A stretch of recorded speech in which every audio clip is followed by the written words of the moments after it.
convido aqui para falar com vocês, então, o Rodrigo Duclos, que é diretor de inovação e presença digital na Claro Brasil. Rodrigo.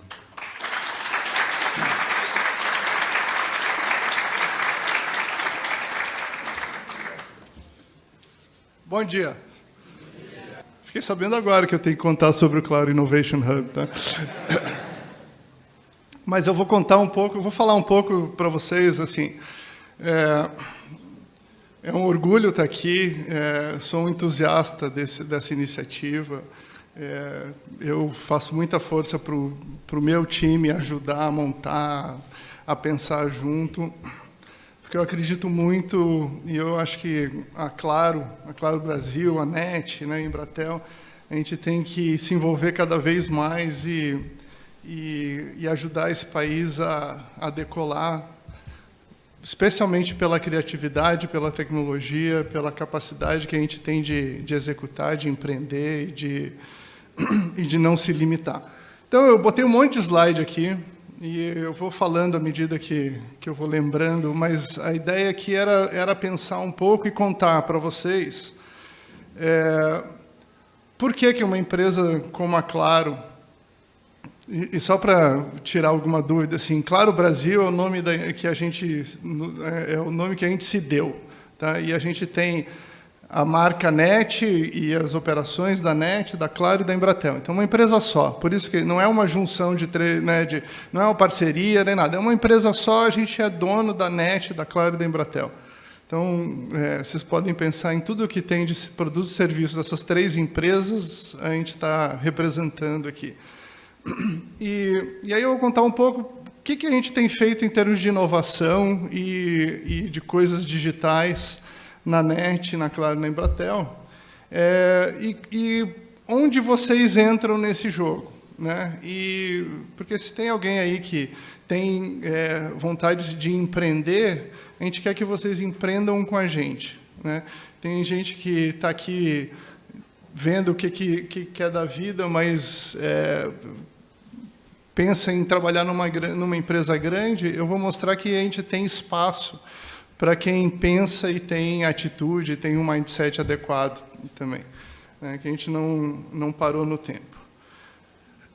E aí eu vou tocar aqui meio rápido, porque realmente é um monte de slide. Eu tenho até às 11. É isso? Então, vamos lá. Então, vamos lá. Um monte de coisa anda mudando no mundo, e claramente no ambiente empresarial, no mercado também. Então, se a gente olhar, isso aqui são alguns números velhos, mas o importante aqui é lembrar, se dar conta do seguinte: em 2001, tinha uma empresa de tecnologia entre as 5 maiores no mercado americano. Hoje, todas são. E, assim, em 2016 já eram, hoje continua e é um pouco mais.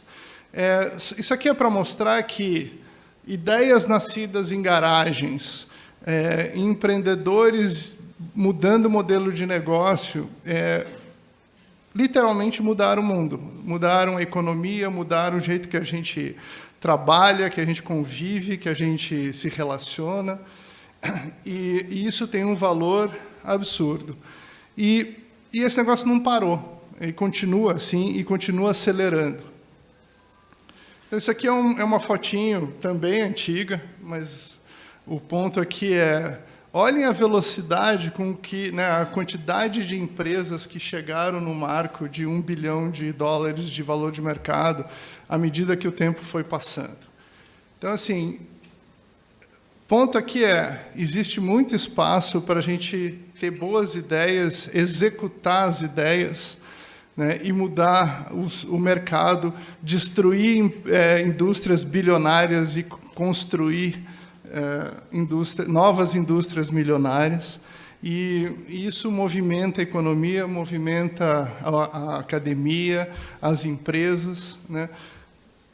Mas o que está acontecendo aqui? Muita oportunidade, muito dinheiro posto nessas oportunidades, e, logicamente, uma super ameaça. Ameaça aquelas empresas que estão estabelecidas. Então, esse gráfico ele mostra que as empresas grandes elas ficam cada vez menos tempo na lista das maiores.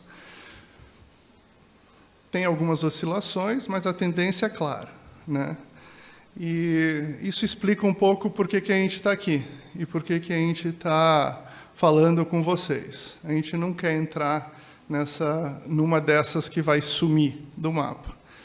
Então, ou a gente luta e se reinventa e transforma, ou, claramente, o mundo vai passar por cima da gente. E, para isso, a gente precisa, né, repensar tudo o que a gente faz, o jeito que a gente faz, né? E isso não é uma ciência exata, né? Não é fácil de prever.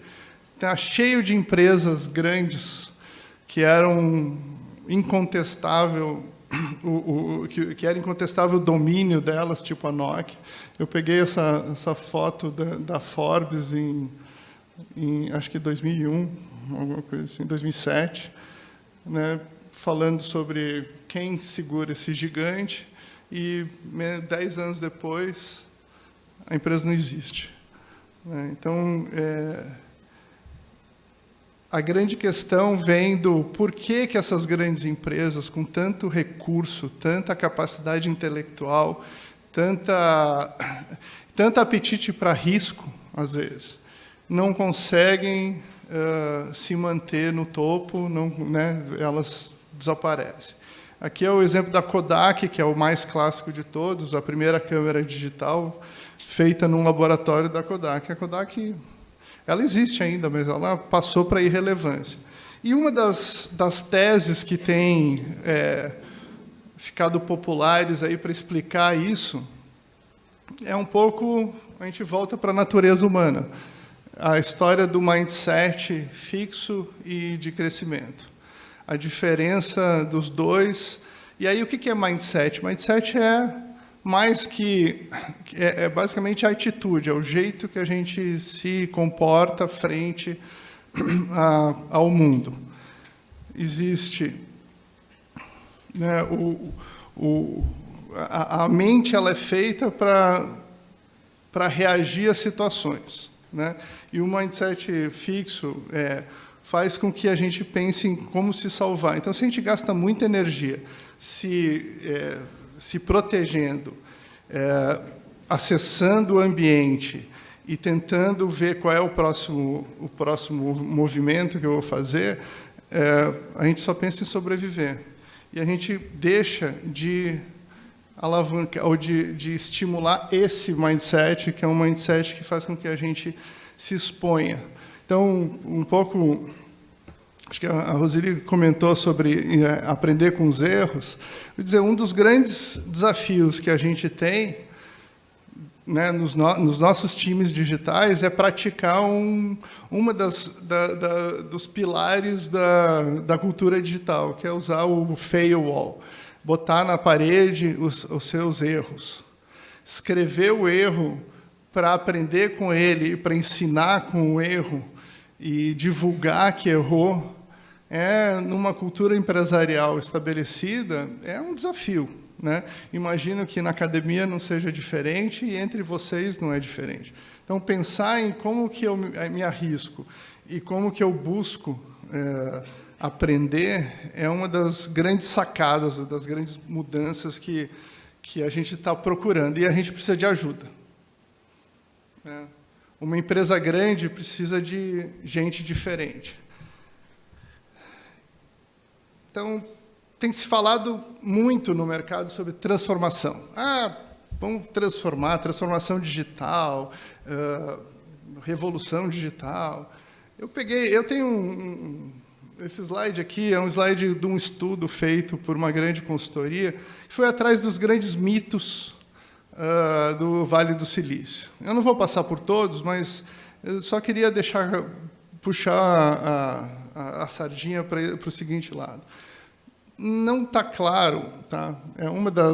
Um desses mitos aqui, onde é que está? Ali, o 2. Disruptors have the upper hand. Quer dizer, quem está inovando ou...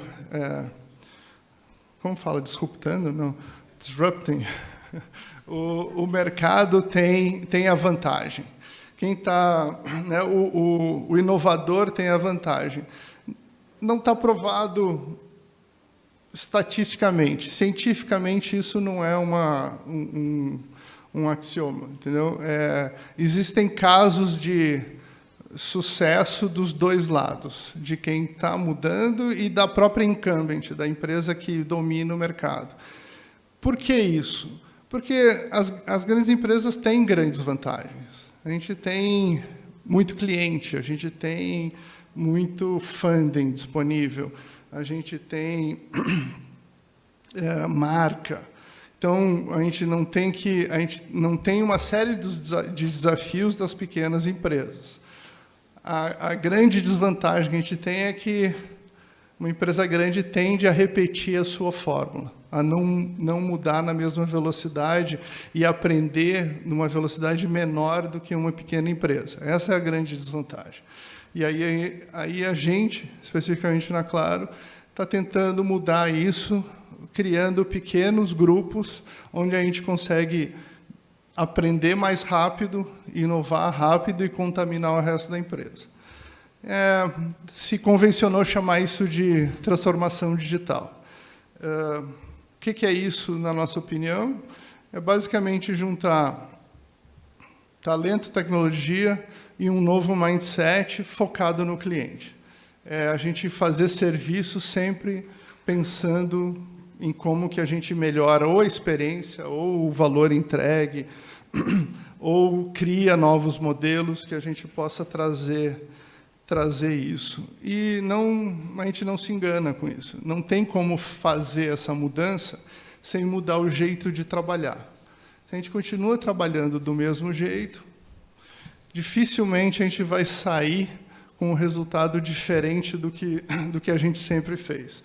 Então, aqui é só alguns slides para dizer, vocês estão aí nessa vibe empreendedora, estudem e se aprofundem em ágil, no manifesto, como que o ágil pode ser usado em grandes empresas, que adaptações que são necessárias. Isso aqui são algumas fotos de como a gente começou um pequeno manifesto ágil dentro de um departamento da Claro chamado Presença Digital, e como ele cresceu em poucos anos, a gente explodiu de gente porque a gente deu muito resultado, né? Então, continuem olhando para isso, pratiquem. Não tenho muita dúvida que esse negócio já ultrapassou as fronteiras da tecnologia. Não estamos mais falando de ágil só em desenvolvimento de software. Ele nasceu lá, mas ele não está mais lá. Já existem departamentos e empresas trabalhando com ágil em todas as atividades e as funções da empresa. A gente está praticando, a gente começou a brincar com ágil em 2012, mais ou menos, os primeiros squads. A gente usou os conceitos lá do Spotify, mas o mais importante é como fazer isso encaixar na cultura da empresa. Tem muito fake ágil por aí.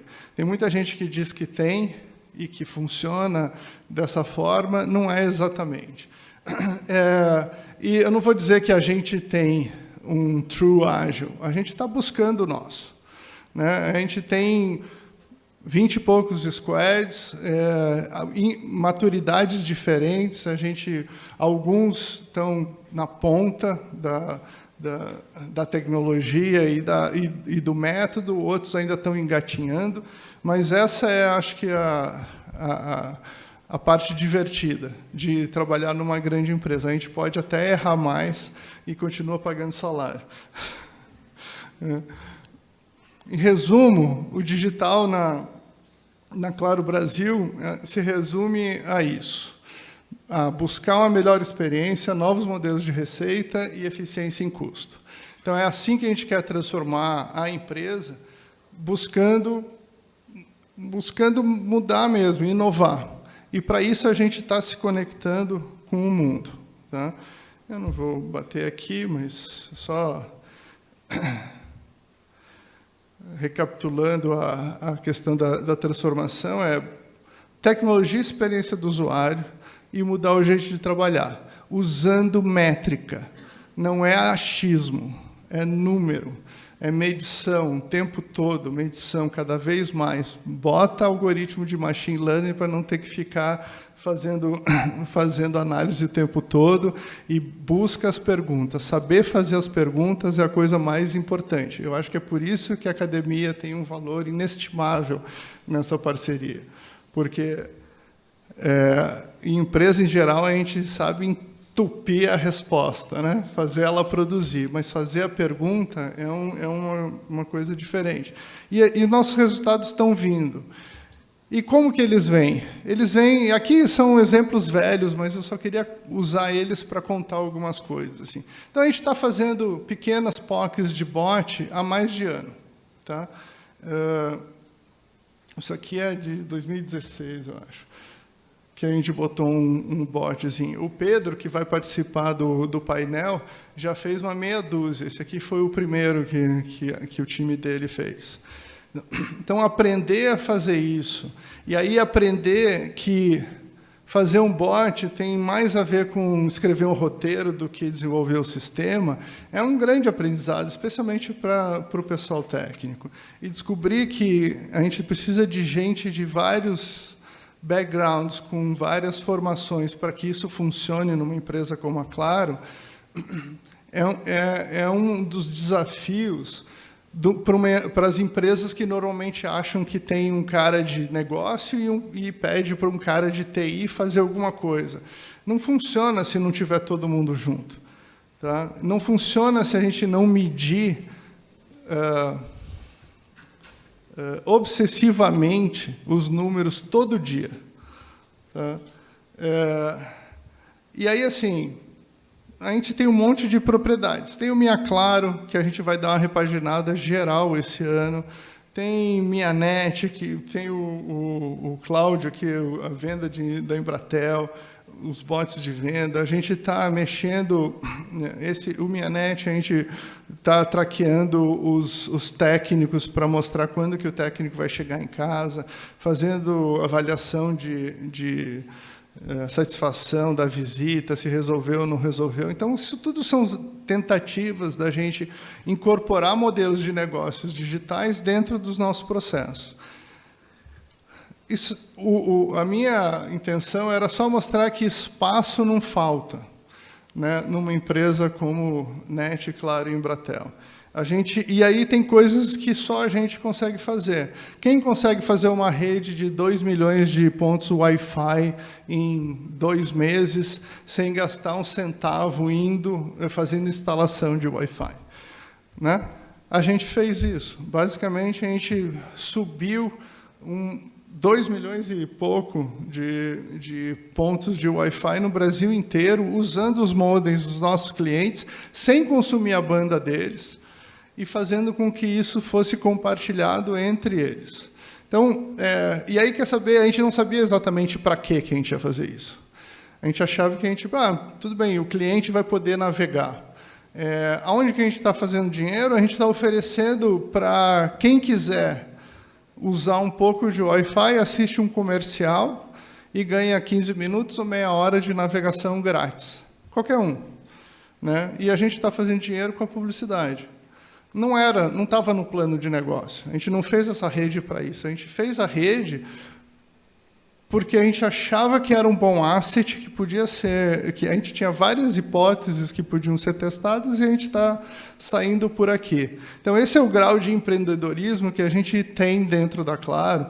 A gente fala pouco, a gente não é muito bom de contar essas coisas, mas, especialmente, nesse contexto aqui, eu queria estimular vocês a ver assim, o que mais que a Claro tem, Claro, NET, Embratel, que vocês podem, que vocês enxergam como oportunidade que a gente podia alavancar.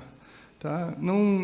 A gente não se arvora a ser dono da verdade, e claramente a gente sabe que a gente precisa falar com o resto do mundo. Então, o Campus Mobile, eu acho que é a primeira iniciativa que a gente tem de começar a fazer esse diálogo. Né? Assim, iniciativas corporativas, ad hoc, porque a gente tem vários profissionais super proativos que quebram barreiras e fazem coisas novas. Mas já há alguns anos a gente percebeu que precisava dar uma organizada. Então, aí finalmente eu chego no Claro Innovation Hub, que esquece esse nome, a gente nem batizou o bichinho ainda, mas a ideia é como que essa empresa que tem tanto capital intelectual, tem tanta capacidade de inovação e investimento, fala com as comunidades, com os centros de inovação, com o ecossistema de inovação aberta. Então, esse último ano, 2018, a gente montou um projeto de tentar estruturar essa interação. E ele está saindo do forno agora, a gente vai começar a montar esse núcleo. A gente tem os 2 primeiros fundadores aqui embaixo, que carregaram a pedreira nas costas durante o ano passado, mas a ideia é ter um hub que fale com startups, com corporate ventures, com universidades e centros de pesquisas, e a gente alavanque o nosso desenvolvimento interno de novas tecnologias e produtos.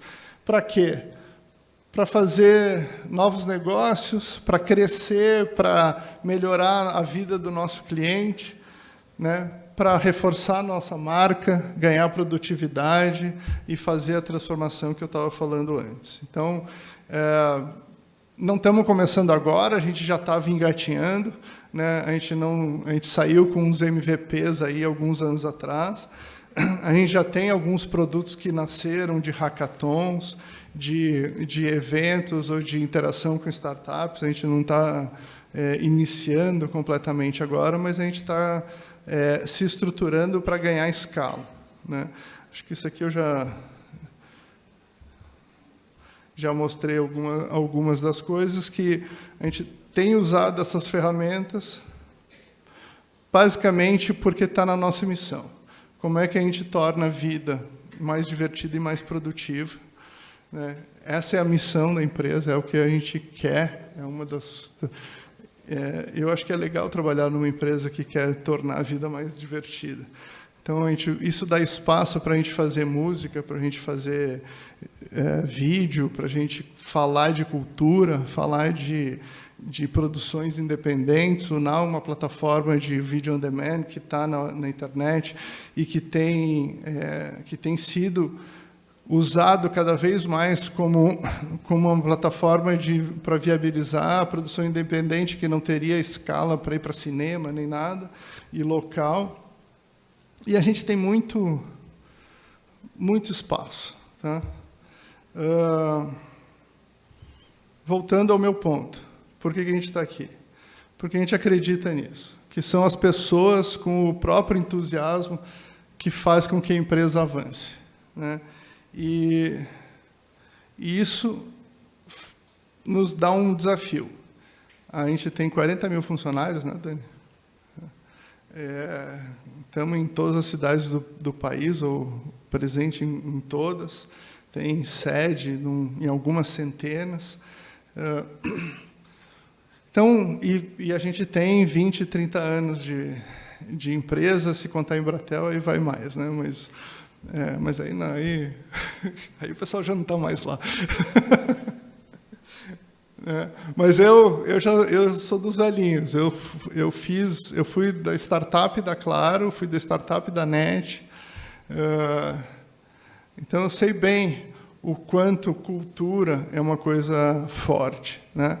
E não tem... Isso aqui é só para ilustrar que a estratégia, seja ela qual for que a gente esteja desenhando, a cultura come essa estratégia no café da manhã. Esse é o ditado. O ditado é assim, não adianta a gente querer ser super inovador e tal, se a gente não mexer na cultura. E não adianta querer mexer na cultura sem mexer em mindset. E aí, essa mudança é um negócio que eu queria motivar vocês a se autoavaliarem sobre o mindset de vocês, né? Não pensem assim, não, mas eu sou um guri, né? Um moleque, estou aqui na universidade, então eu já tenho um mindset adequado. Não é assim, né? Tem Tem uns velhos que tem um mindset adequado, e foram eles que fizeram aquelas 5, 6 grandes empresas lá, né, que dominaram o mundo. 70% daquele gráfico dos unicórnios, os fundadores e gestores daqueles unicórnios têm mais que 40 anos. Não pensem que é uma questão de idade. Não é uma questão de idade. É uma questão de atitude, de mindset. Então, pensar se... E isso se muda. Tá? Não é um negócio que vem cravado no DNA. Né? E não é porque vocês saíram da faculdade que vocês têm a coisa pronta. Aqui era para dar esse desafio e esse recadinho. Assim, pensem se vocês estão na vibe certa. Porque a gente, com certeza, mas as empresas, e eu não estou falando dos meus concorrentes, as empresas em geral, elas precisam sair de um mindset de ser perfeccionista, buscar excelência, é importante seguir as regras para inovar e tal, para feito é melhor que perfeito e o cliente sabe melhor que o chefe. Tá? Essa mudança é fundamental, né? Porque isso faz com que as empresas aprendam a aprender constantemente, a fazer protótipos, a perguntar para cliente, a errar mais, a ter menos medo de errar, a achar que é menos problemático, né? Assim, que não preciso ir perfeito o tempo todo, né? Eu posso desenvolver mecanismos de aprendizado sem comprometer a marca.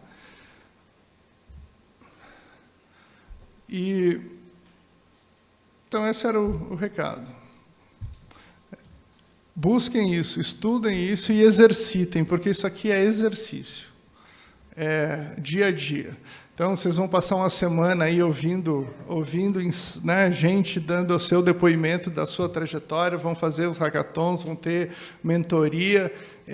Usem isso, se aprofundem nisso para ver se vocês potencializam esse tipo de atitude. A gente não precisa ser um digital Jedi, né? A gente precisa aprender a colaborar e aprender. E aí eu deixo... Eu não sei, imagino que todos já viram, espero que sim, se não, é que isso aqui já tem um tempo, já tem uns 10 anos, então, às vezes já passou da moda, mas procurem no YouTube e assistam o discurso do Jobs em Stanford, onde ele acaba com Stay Hungry, Stay Foolish. Eu acho que isso aqui é palavras para a gente viver de acordo, especialmente vocês, porque esquece a Apple, né? A Apple é outra coisa. Esse cara, ele mudou o mundo. E ele saiu de uma garagem com ideia e inconformismo e uma teimosia atroz. Mas é o tipo da coisa que recomendo e nos procurem, que eu acho que a gente vai ter bastante coisa para trabalhar junto. Obrigado.